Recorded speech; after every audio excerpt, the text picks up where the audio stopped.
Dober večer vsem zbranim. Nocoj smo tukaj na Ptuju, da predstavimo simpozij Parzival. Z nami je gospa Jolga Jemše. In za začetek predam besedo, da nam na kratko pove, kaj ta simpozij je.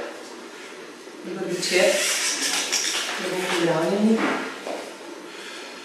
V izvorni besedi simpozij pomeni skupno pitje, uživanje vina po določeni zmagi, po atletskih tekmovanjih, po pevskih tekmovanjih, to so se zbrali v Grčiji imenitni možje.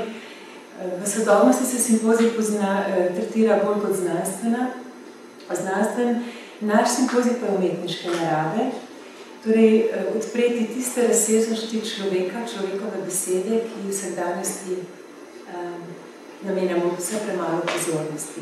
Pripovedovanje se vrača kakih zdaj že 30-40 let nazaj v medije, v uporabo, kot najstarejša umetnost.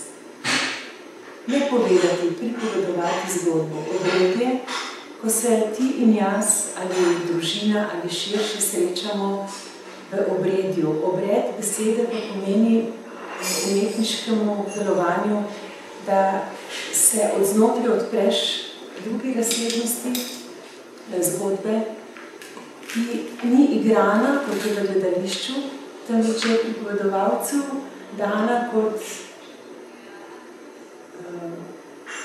dolžnost, da jo preda čim bolj verno v prostor in da poslušalci z njo vzpostavijo svoj osebni stik.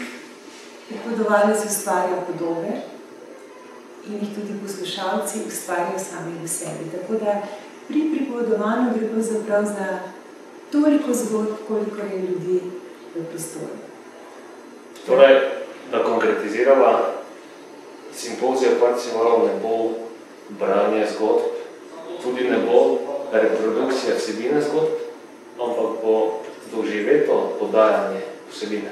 Ja, pripovedovalec ima to dolžnost, da na novo kreira. Vedno na novo kreira vsako besedo in to pomeni, da čeprav vsebino poznaš, ti je domača, si z njo večplastno povezan, jo postaviš kot ti osebno interpretiraš. Torej, tudi če bi imeli prevod Wolframa von Eschenbacha v slovenski jezik, pa ga žal nimamo, tudi če bi znala verze na pamet, a ne bi pripovedovala na način, kot jaz občutim zgodbo. Bo torej realizacija Parzivala na Ptuju neka srednja pot med teatrom in referiranjem, ali bo to še nadgrajeno z zdravilno močjo besede?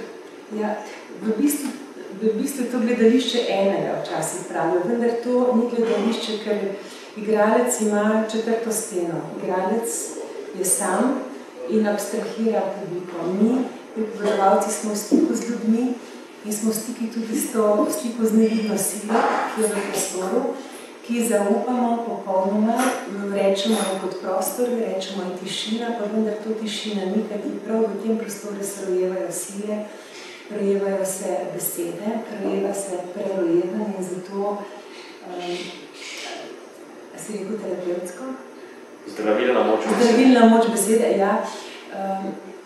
To je seveda zelo tako uporabljamo zato, ker ne v smislu, da jaz zdravim, ki pripovedujem, temveč tako kot sva rekla, da se v prostoru to sproži, v ljudeh se sproži, ker je zgodba tudi sveta, verjamemo, da se znotraj vsakega to zgodi. Torej, na pričetku nadgrajevanja sedaj vprašanje, zakaj je tematika Parzival? Ker se Parzival rojeval na Ptuju. Ker se pred 800 leti ta zgodba tu snovala, prerojevala. Poznana je po kritenu, da trajajo že iz francoskih prostorov, vendar jo je Wolfram von Eschenbach dokončal na svojstven, popoln način, kajti francoska različica pripelje približno do polovice. Wolfram pa to zgodbo presnovi jo postavi v daljšo epsko pesnitev v 16 knjig in jo izpelje do konca in je presenetljivo sodobna. Wolfram je, vemo, da tu živel, kajti v 9. knjigi dobesedno navaja kraje iz prostorov današnje Slovenije in najmanj, kar je to dokazuje, da je te kraje dobro poznal, kajti ostali kraji so fiktivni. In prostor Ptuja je moral takrat biti že pred tem močno prizorišče, dogajališče tokov med zahodom, med viteškim zahodom in vzhodom Svetega Grala. Torej se Parzival odlično pokriva z tem dejstvom o najstarejšem mestu na tem območju, na tem delu v Sloveniji, ker je takrat seveda Slovenije ni bilo. Dokazuje to tudi, da je bila ta naselbina takrat pomembna, koliko jo je Wolfram von Eschenbach uporabil v svojem delu. Tokovi so tu bili, on se tukaj ustavil, gotovo ne sam, zaradi sebe, kajti odvijale so se tudi križarske vojne, pohodi. In da bi pa umetnik dobil navdih, mora biti na prostoru, kjer ta navdih je. In je lahko povezal te stare kulte skozi občutenja in kult Velike Matere, ki je kot vegetativni, češčenje prelejevanja življenja, ki je še danes pravzaprav živ v vašem božanskem kurentu. Parsifal pa seveda prinaša zgodbo v Svetem Gralu sporočilo, najsvetejše sporočilo o Gralu, ki ga je to on moral doživeti. Zato, če je konkretizirala, kdo sploh je ta lik Parzival oziroma Parsifal? Kdo je on? V srednjem veku sta nastala dva pomembna epa. En je božanska komedija, drugi je epo Parsifalu. O božanski komediji vsi vemo, o Parsifalu nas sploh niso učili. In vendar je to pravzaprav prvi moderni roman, ker nasnutek romana, ker pripoveduje o individuumu, o enem človeku, kako iz srečnega otroštva preko dvoma pride do lastnega spoznanja. In ostala dela imajo širše zgodbe. To je zgodba o enem, o univerzalnem človeku in še danes poroča o tem, kako razviti ne sočutje, temveč sploh kraljevanje svojega lastnega življenja v stiku z duhovnimi silami. Torej, sebe dodam kot intermezzo, zanimivo je torej, ta dva lepa božanska komedija in Parsifal. Že nekaj let se naptujo v Akademiji MGP predava božansko komedijo. Sedaj bo je očitno nadgradil tudi ta drugi pomemben ep. Torej, kakšna je pomembnost tega okolja? Glede na to, da ob tem, da je omenjeno, se očitno tudi obe ideji v sodobnem času pojavljata, da je treba ta epa obdelati. Natanko v tem kraju seveda. Ja, sama bi rekla, da mi je iz toka, ko sem šla s tokom življenja, zasukalo proti toku nekaj ljubezen do duhovnih korenin, ki so v slovenskem prostoru še žive. Najprej skozi ustno izročilo v Cerkniškem jezeru, potem skozi ta mit o regi Faroniki, ki nosi na hrbtu cel svet in je izvira iz mirnodopskega prostora. Tako da postopoma skozi razne zgodbe sem prišla tudi do Parsifala, ki pa zame je presegal slovenski prostor. Parsifal presega slovenskost. Parsifal je evropski, Parsifal je svetovni mit in da se je ustanovil, ustvaril prav tu, je močno sporočilo. Eno od sporočil je iz antropozofije, da je nadangel Mihaj zasadil svoj meč v zemljo in da ga je zasadil na 16. poldnevniku Meridijanu, ki gre natančno čez grad Bor. Ko se je Mihaj boril z Luciferjem, mu je pa je iz krone, Lucifer je bil seveda angel luči, mu je iz krone odbil kamen, ki je potem padel na zemljo, se ga obdelali, iz katere potem Jožef iz Arimateje lovil kri Kristusa, ko je umiral na križu. Torej ima ta točka 16. meridiana za celo zemljo pomembno sporočilo. Sporočilo pa je to, da v bistvu moderna epoha slovi na enem človeku, na vsakem izmed nas. Da je vsak poklican, da vzpostavi lasten stik sam s seboj, z Bogom, zemljo in sočlovekom. Kajti prej so bile, recimo indijska vedska kultura je imela široko ozemlje, potem Mezopotamija, Egipt, Grčija se oža. Najtanjša linija pa je v sodobnem času Mihajlova ena linija na zemlji in ta je en človek. Temu rečemo Parsifal, ker je naravnost posredinja, Perservazori, po sredini doline gre, to je njegovo ime, kot puščica in tako tudi človek ne najde ravnovesje med levo in desno hemisfero, tako med racionalizmom in umetnostjo, da razvije svoje lastno bitje. Zanimivo na tem mestu dodam, tudi jaz osebno sem Mihajl in študiram germanist, književnik in ta ep Parzival, v nemščini rečemo Parzival, je bil tematika tako na začetku študija, zato ker je seveda stara nemška književnost.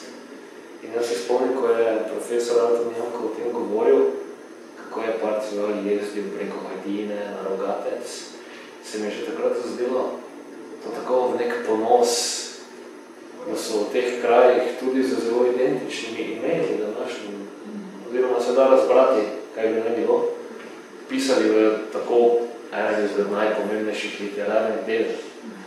In zato na tem mestu vprašamo, kako na najbolj učinkovit način reaktivirati to v nas, da dojamemo v bistvu, da nismo neka odročna država sodobne Evropske unije, ampak da dejansko to okolje ima svojo pomembnost. Zdi se mi, da je najboljša in najbolj neposredna pot, da ta ep pripovedujemo. Da ga udejanjamo skozi živo besedo, kaj tudi takrat epi se niso pisali, so se v živo, pravzaprav so se peli. Žal, melodične vrstice Parsifala nimamo ohranjene, imamo ohranjeno samo Otiturela, drugega epa Wolfganga. Odrasli smo poklicani ljubiti življenje, biti odgovorni, ustvarjati, biti dobro eden z drugim. Vsem tem piše Parsifal. Odgovoren biti tudi do prostora, v katerem si ni vseeno in kulture, ki so ustvarjali, na primer Ptuj ali pa Slovenijo, pred nami so pustile sledi. Mislim, da je druga svetovna vojna veliko škodo naredila, tako kot vsaka vojna naredi škodo, počistila. Mnogo inteligence je morala oditi. Če smem skočiti na mesto, se pravičujem. Ja, na ta naftin je problem, ker je po drugi svetovni vojni s to tako imenovano železno zaveso prišlo dejansko do blokade tega in to se naposled danes tudi vidi v propadanju starega dela mesta, ki to sporočilo Parzivalovsko nosi v sebi, če pogledamo okraske na stavah in tako naprej. Tako da je v bistvu vojna je že samo po sebi seveda napačna stvar in konkretno v tem kontekstu, ki ga dajemo, se zelo opazi v tem okolju, da po drugi svetovni vojni se je ta razvoj izkoril. Jaz sem na Ptuju gostja, zelo spoštljivo trkam in hodim po ulicah, opazujem, srečujem se z čudovitimi ljudmi. Prišla sem v prostor, ki je naravnost pripravljen, da se Parsifal zgodi. Prihajam pa iz cerknice, kjer se pa tudi to enako čuti. Nek del inteligence, ki je prej razmišljal v stoletjih, ki je prej razmišljal s nekim spominom prostora, generacije, ki so ustvarjale prostor, jih kar ni več. In ko je taka bela lisa, ko manjkajo tisti ljudje, ki mi je bilo mar za razvoj, morajo nove generacije to prevzeti. Zdaj prejšnje generacije so obnavljale deželo, domovino po vojni, zdaj mlade pa razmišljajo čisto drugače. So nove, so povezane s svetom in je, bi rekla, da je Parsifal idealen za njih, vendar pa smo odrasli, če sem že, recimo, starejša, če sem že odrasla, verjetno sem. Na nas je pa, da Parsifala nosimo s spoštovanjem, da ga kažemo, da ga pripovedujemo in otroci in mladi potem od tega lahko pijejo, kajti ima izjemno lep jezik, globoka sporočila za etiko novega časa. Kako ga mladim približati? Pripovedovati z ljubeznijo. Morda tudi debate, ampak jaz mislim, da ta umetniška beseda Wolframa tako lepa. In tako mislim, da danes mladim manjka. Ja, ljubezen obstaja, pustolovščina obstaja. Želite slišati, kaj se mu je zgodilo temu vrnemu vitezu, ki ga še nihče ni premagal? Ja, šel je. Torej, ta magija besede pripovedovalca zmore premakniti eter prostora, zmore premakniti srca, fantazijo in tudi užgati tiste senzorje za pravičnost, za smelost, za pogum, poštenje, kajti Parsifal je poklican, da postane kralj grala. In kakšna nadutost, reče, iščem gral in seveda poščavnik reče, gospodič, grala pač ne moreš najti. Gral te pokliče, samo kdor je izbran, kdor je poklican, sme do grala in potem se mu gral pokaže. In vendar pa, ko Parsifal je poklican, ko pride na grad, ko je priča veliki, lepi, sveti pojedini, ko vidi gral, je seveda v tem gralu tudi ranjeni kralj. Amfortas, ki v bolečinah ne more ne ležati, ne sedeti, iz rana mu je skozi odprta, prinesejo sulico, ki krvavi, s katere teče kri. To je sulica, s katero so tudi Kristusa zabodli in je še vedno živa, še vedno krvavi.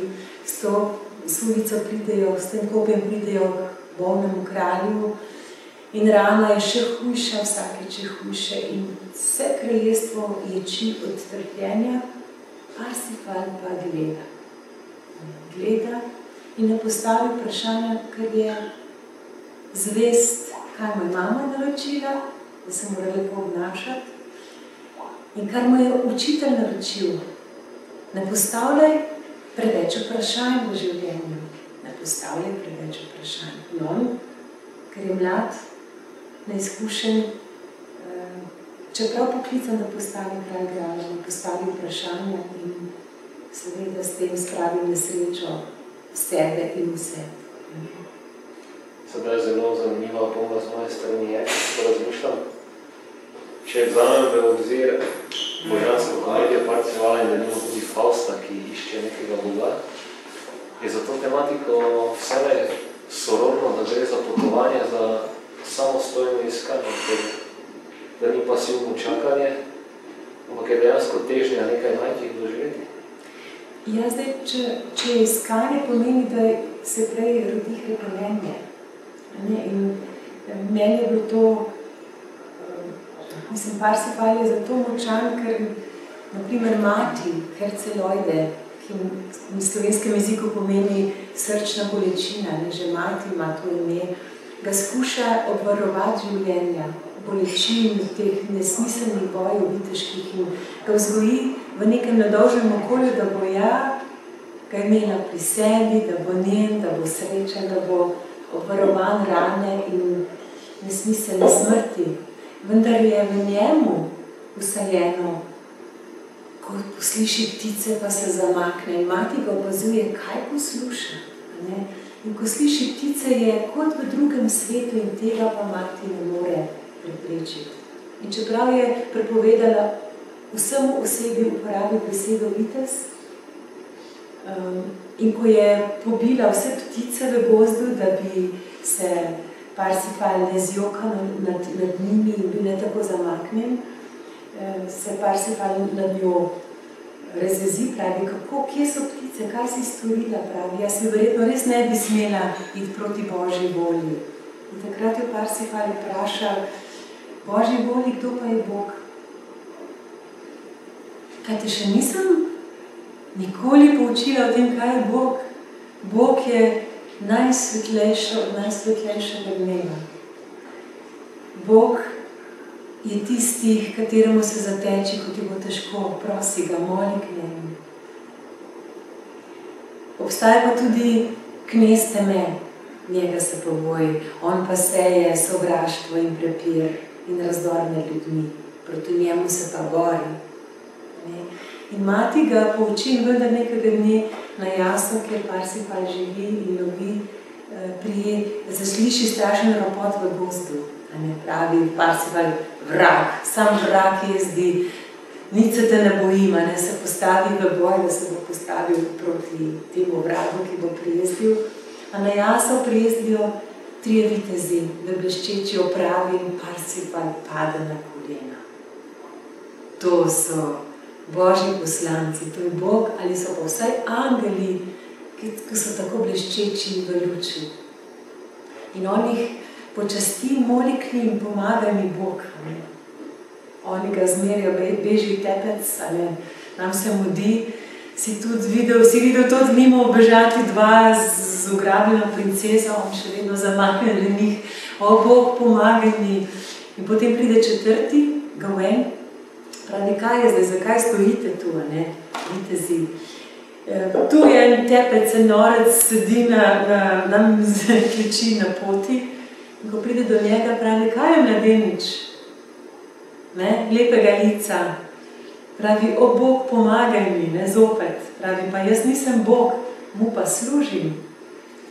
In pravi, kdo pa si ti? Pravi, jaz sem pa vitez.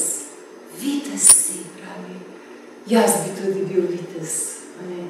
Ja, vitez pa ne postaneš kar tako, kralj Artur ti da viteštvo. Tako da je jasno, da je usoda namenjena, da je to mladenič, ki je bil rojen za junaka in ga usoda poišče, čeprav mati naredi scenarij, da ga bo imela v sebi, ga nikoli ne imenuje z imenom, vedno mu reče, ljubi sin, sladko moje, ljubljeni. Pa ko pride Parsifal domov k materi, in seveda naravnost reče, mati, jaz bom postal vitez. In mati omedli in ne more preprečiti, on vztraja, da bi šel na pot poskati Boga. Kljub vsej pripravljeni osodi se on odloči za svojo. Se upira ženi materi? Ja, mati dela svoj scenarij človeške usode, ampak je Božja usoda oziroma usoda močnejša in ga potegne v svet. In on, seveda kot mlad, naiven, ona ga seveda namenoma, mu se še tako oblačila, da bi se mu smejali, samo mu dorogali in ga ne bodo počastili v viteza, bo prišel nazaj k meni. Pa še tako kljuse jezdi, da bo posod sprožil smeh.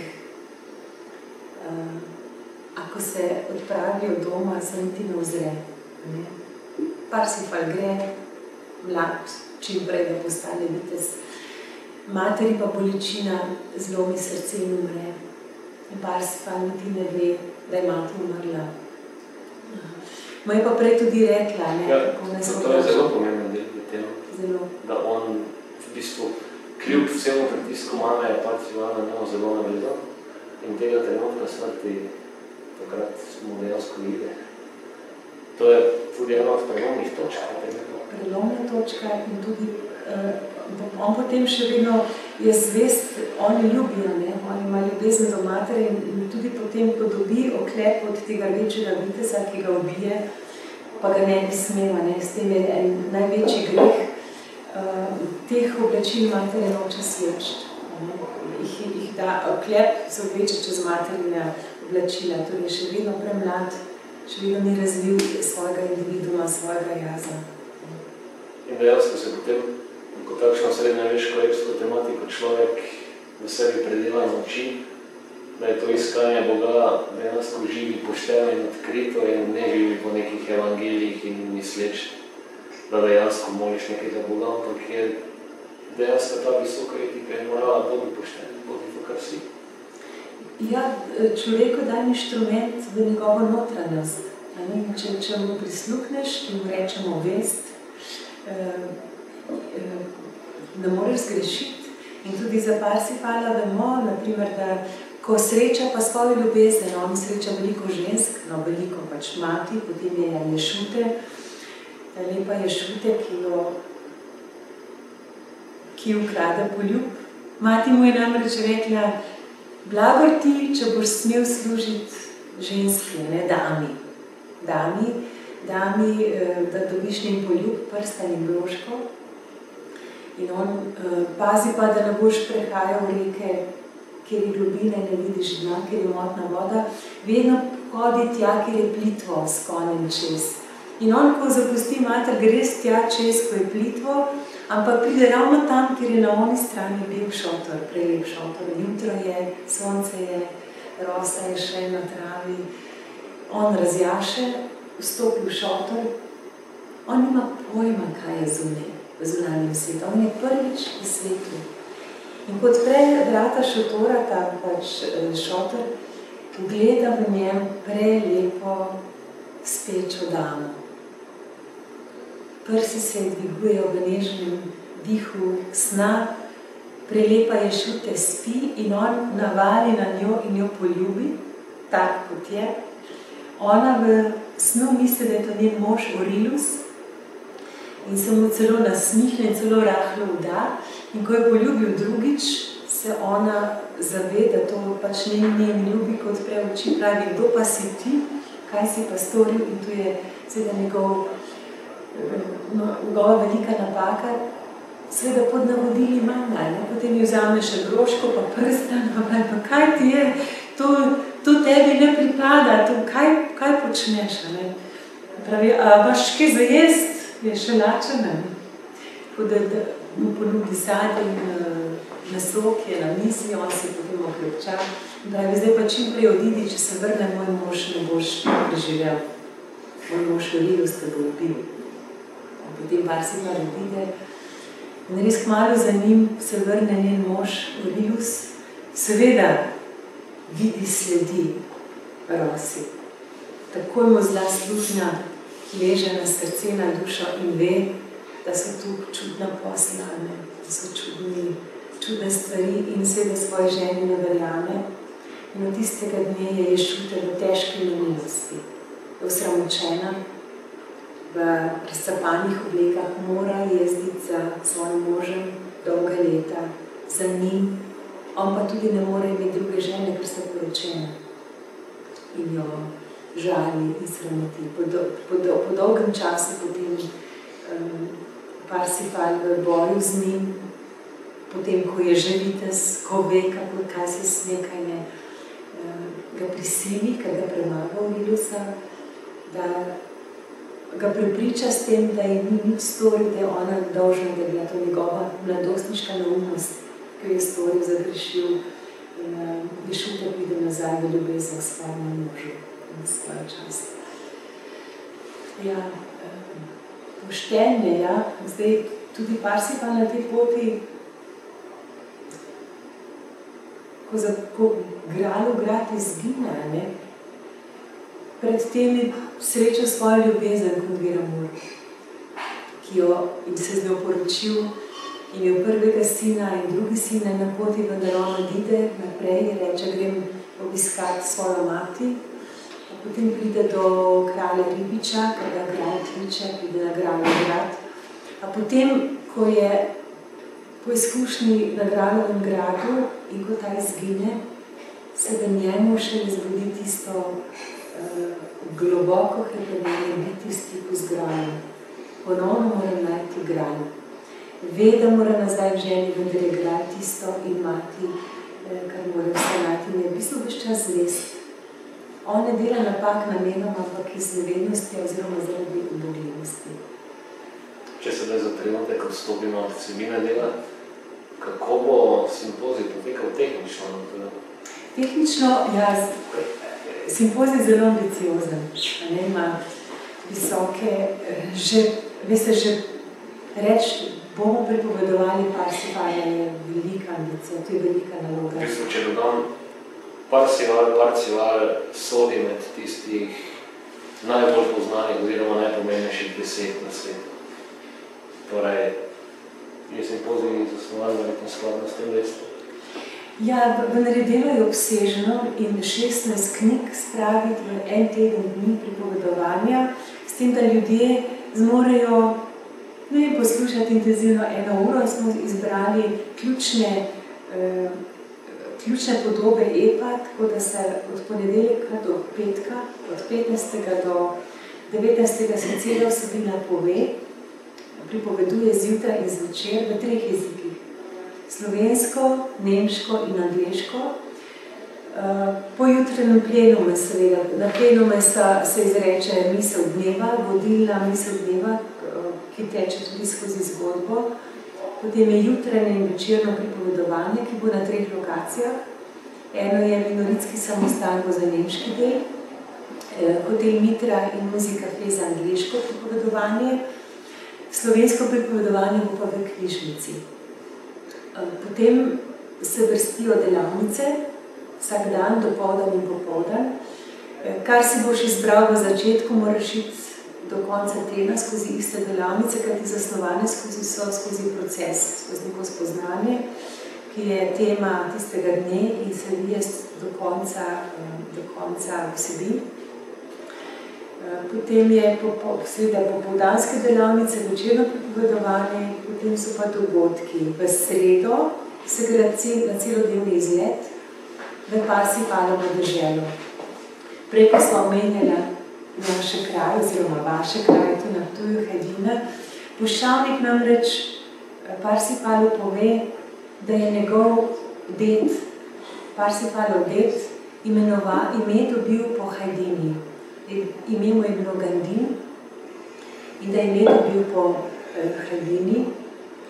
Tako da gremo v sredo po teh krajih, v Studenice, v Belovjačo, kjer bo pripovedovana scena s puščavnikom, da se podeživi to misterijsko petje iz jame. Želimo tudi Užiče, ki so v tistem času, ko je ep nastajal, tudi živele. Potem v četrtek se nadaljuje pripovedovanje dopoldan, popoldan je prost. Se pa zvečer pripoveduje po mestu, vendar ne Parsifal, vendar druge zgodbe. Namreč udeleženci simpozija prihajajo z mnogih držav in so tudi sami izkušeni pripovedovalci, bodo tisto popoldne in večer po mestu pripovedovali zgodbe, ki jih seboj prenašajo iz svojih kultur. Iz Rusije, Kanade, Švedske. Torej odlična dopolnitev. Ja, več jezikovno, multikulturnost več jezikovno. Potem v petek se dokonča zgodba. V soboto pa pripravljamo dopoldan, ko je zgodba že povedana, kaj je simpozij prinesel dobrega vsem nam. In temu dogodku rečemo, ga poimenujemo okrogla miza, round table, vitezi okrogle mize, evropske dimenzije pripovedovanja, torej European Dimensions of Storytelling, ki bo tudi posneta in gre po kanalih po vsej Evropi. Torej, tu se bo pokazala univerzalnost in razsežnost Parsifala v tem slovenskem prostoru, kajti prepričana sem, da se bo rodilo nekaj novega. Nekaj, kar bo sporočilo za celotni evropski prostor, kajti Evropa danes je v krizi identitete. Predvsem tudi v mentalni krizi. Tako, identitete, kaj sploh Evropa je. Materialnost nadvladuje duhovnost. Ja, pa politična moč, pregravanje moči nad voljo ljudstva. Pa i realnost nad realnost. Ja. Torej, konkretno je ta tudi zelo velika priložnost za to okolje razviti konkretno zgodbo, ki dejansko doda nek bistven del k revitalizaciji tega mesta in okolja. Glede na to, da je spada med največjih 10 konkretnih kraj tukaj omenjali. Ptuj sam je poln zgodb.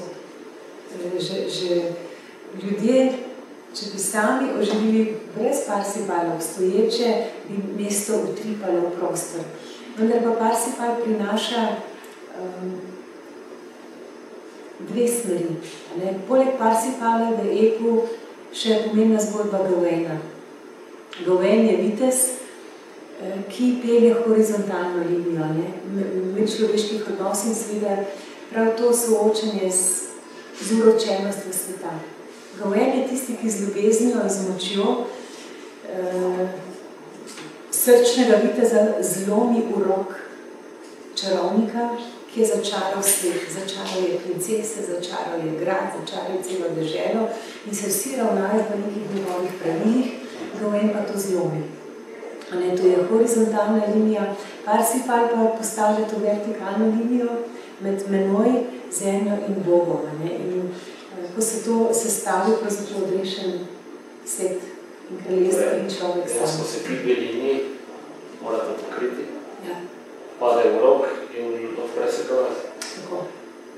Sedaj, če smo vi tukaj predlagali, če nam kaj demonstriraš? Zdaj jaz sem sicer vmes že pripovedovala, tako se pripoveduje, bi pa tudi prebrala. Ta trenutek omaknil, da bomo razstredili. Prebrala bi del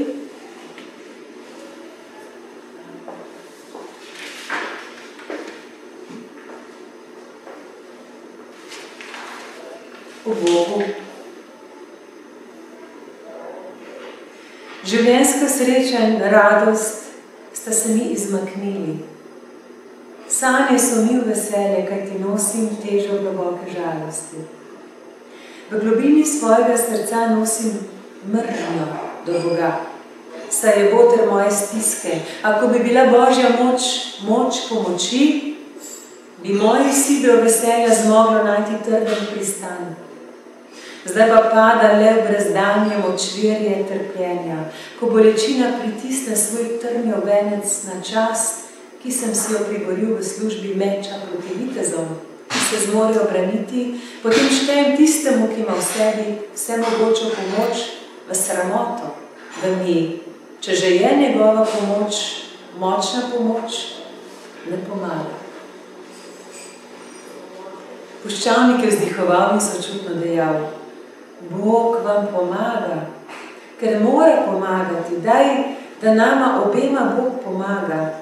Odprto in svobodno povejte po mirnem premisliku, kako se je v vas dvignila jeza, iz katere se je razvilo sovraštvo do Boga.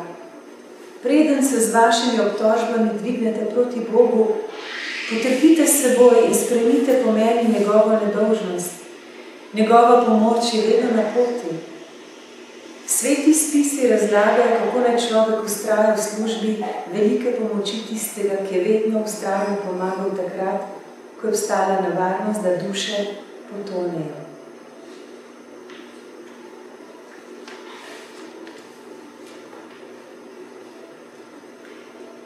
Takoj vas bom osvobodil dvomov.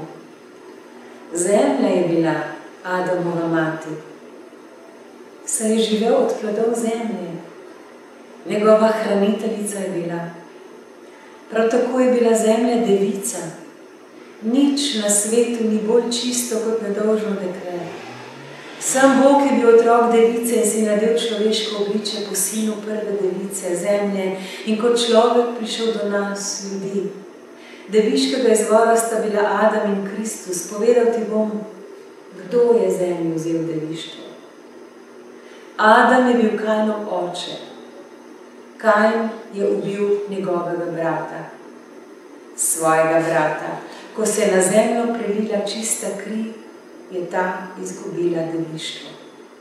Takrat se je prvič dvignil človeški bes in od takrat se vedno znova poraja. Po Adamovem rodu sta se dvignila sočasno bolečina in ugodje. Ugodje zato, ker nas tisti, ki gleda na angele, ni zateljiv.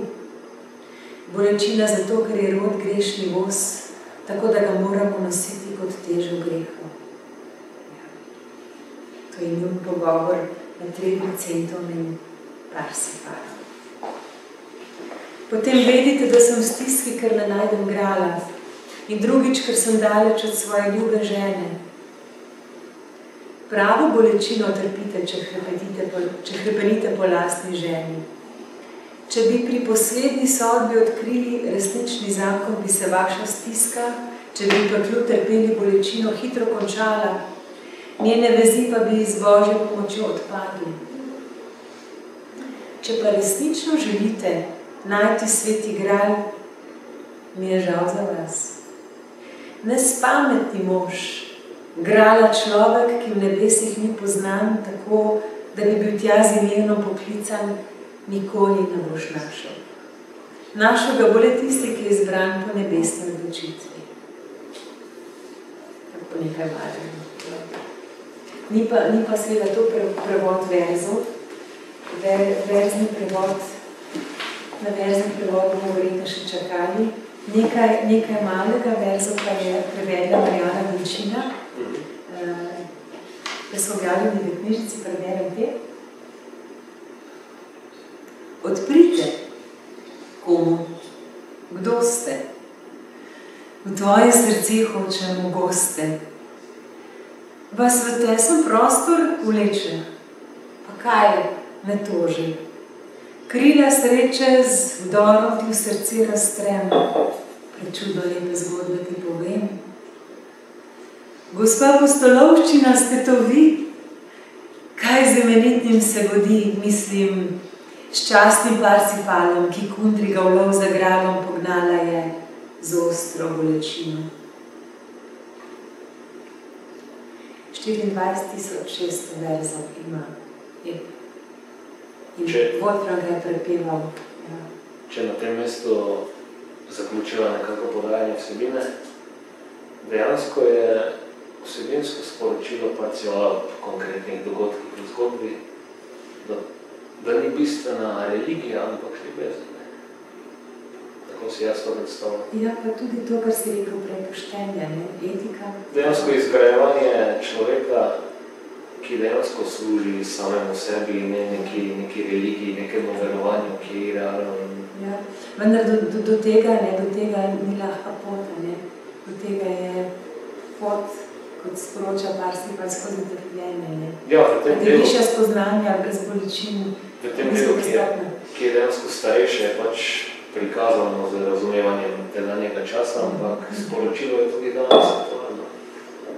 Sporočilo je, da je vsak izmed nas na tem, da sprejme, da prepozna sporočilo trpljenja, da brez sočutja ne bo mogel naprej, odgovornosti do drugega.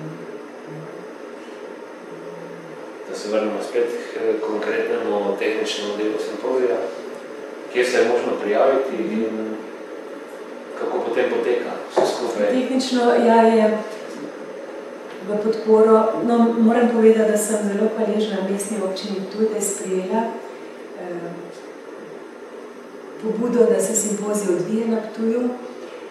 Organizacijsko pomaga Razvojna agencija Bistra. In povezali smo se tudi s TICEM, s vašim turistično-informacijskim centrom, kjer bodo na voljo vstopnice in center destinacij v Termah. Prijava poteka že zdaj na spletu, na Visit Ptuj ali parsivalslovenija.eu. Kdor bi želel v celotnem času biti prisoten na vseh pripovedovanjih in vseh delavnicah. Za tiste pa, ki jim je morda to prevelik zalogaj, v kakršnemkoli smislu, pripravljamo pa tudi enodnevne delavnice popoldan za začetnike pripovedovalce, za tiste, ki bi poskusili s postenjem, izdelovanje lapionov, kaligrafija, klesanje kamna. Za mlade, za študente pa pripravljamo z igralcem Ivanom Vrterneljem, če bi se prijavili, ali ne mladi, da bi pa z njimi delal postavitev Parsifala. To je pa potem čisto posebna rubrika za mlade. Torej dejansko simpozij pokrije širok spekter. Ja, tudi družine so dobrodošle, z otroki. Urejeno je, da med delavnicami lahko z otroki nekdo dela, ko so starši na delavnicah, in pa treba to vse prijaviti. od do. Bo simpozij zgolj enkratna stvar letos ali je nameravate tudi v bodoče? Veste, Ptuj ima izjemen potencial, da postane storytelling town, kot temu rekla. Ker tudi že v slovenskem jeziku uporabljamo storytelling kot to umetniško zvrst pripovedovanja zgodb. Pripričana sem, da bo Parsifal še živel, a se bo dejavno tudi v živem simpoziju, ali bo to kot festival, ali bo to kot gibanje pripovedovanja. Jaz bi to vsekakor podprla. Bi podprla, če bo zanimanje, če se zdaj oblikuje ena skupina ljudi, ki bi na tem delala, vsekakor ima tudi velik potencial. Ne samo mesto, ampak cel širši okoliš, vse do Borna, do Boča, do Rogatca. Ker ti ljudje po Evropi odhajajo, prihajajo poslušati zgodbe. Nič več ni samo znanstveno, zgodovinsko dejstvo zanimivo, temveč je pomembna interpretacija zgodovine, ki pa vključuje umetniško besedo in predvsem zgodbo. Dejansko nekaj teatralnega pridiha v... Ja, lahko bi tudi rekla malo več duše, ne? Ja, da. Človek išče dušo. Literatura zaživi. Zaživi, pa tudi kraj zaživi, a ne? Če nekaj v tem prostoru se rodilo, potem bo duša Ptuja živela, če bomo mi Parsifal živeli in ga pripovedovali. Če se morda sodobnemu človeku čudno zdi, ampak pri teh izkušnjah, kot jih imamo, pripovedovalci, se prostori odzovejo.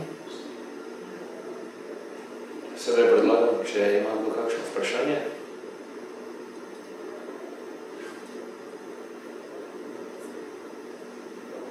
Morda mladi? Ne? Kako se vam sliši to? Ja, ali da kdo poda svoje mnenje, kako se vam zdi? Se vam zdi to kaj prepoznavno? Ne? Meni ne. Nič, ki sem. Pa edino, ko ste rekli, da vam neko sodelovanje, to je potem kot tečaj, se mora plačati. Za študente nameravamo, da bi bila to čim bolj dostopna, ne? Da bi mogoče slovo kar brezplačno, vsaj ena delavnica, da sploh vidite, zakaj gre. V čem je razlika med igro in pripovedovanjem in kako tebi na tvojem glasu, kot se ti moraš predstaviti kot individuum nekje, lahko pride v podporo veščina pripovedovanja, postavljanje glasu, občutiti prostor, vedeti, kje stojima, ne? Torej nismo našteli, katere delavnice bojo, ne? Ker naprimer prav euritmija vzpostavlja, pomaga, da se ti postaviš svojo osovino v prostoru in razvijaš čutenje. Ne? Da nisi kot danes z ekranom in s to intelektualističnim pristopom stisnen v neko levo možgansko polovico, temveč te odpreš širše in ti ravnaš celim svojim prostorom preteklosti, prihodnosti in to so veščine, ki jih je lepo in dobro razvijati. In tukaj lahko pridete, potem je govor sam. Ustvarjanje novih zgodb. Janis Mikej iz Škotske prihaja za kreativno pisanje. Torej nekaj, kar boš zjutraj slišal, na njeni delavnici ona zna tako voditi, da boš ti našel svoj izgled in boš napisal svojo zgodbo. In pisati zgodbo svojega življenja je tudi veščina. In morda niti ne veš, da si ustvarjalen, pa ti neka taka delavnica to pomaga zgoditi. Hvala. Prosim.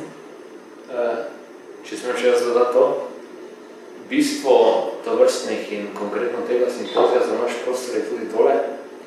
Slovenija je 9 let v Evropski uniji.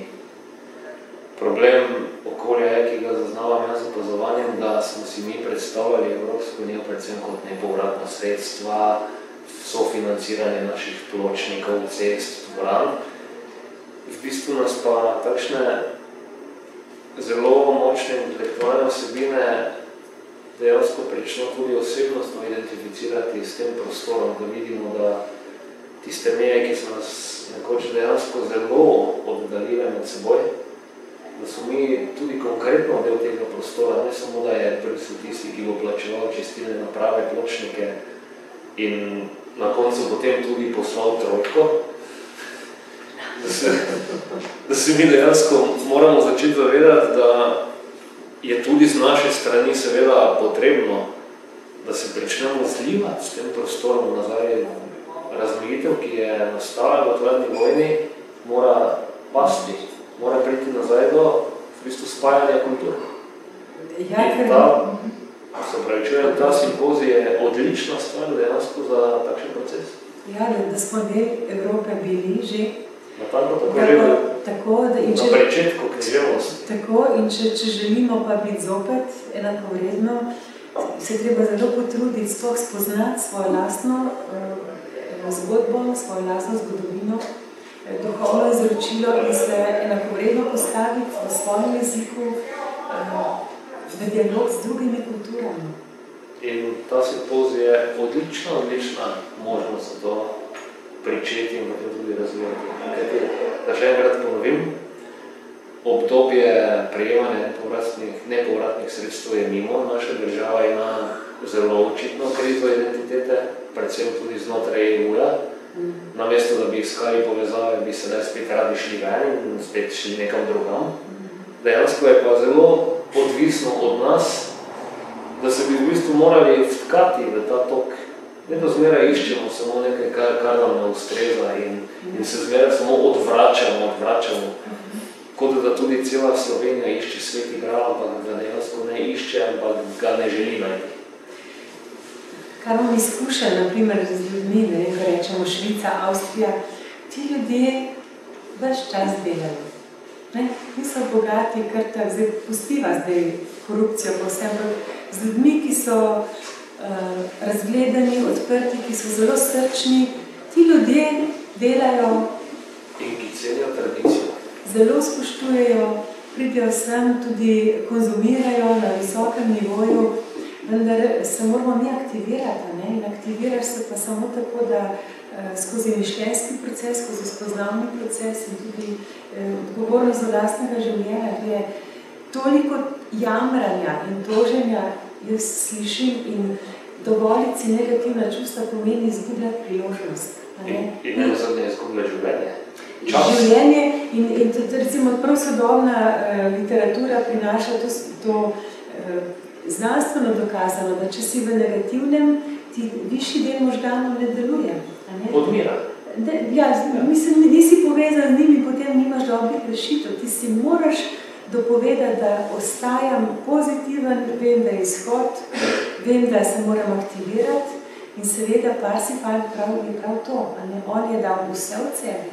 On izkazuje poštenega, borbenega, plemenitega viteza, ki je pač delal napake zaradi nevednosti ali mladosti, naivnosti, vendar je potem dal vse od sebe.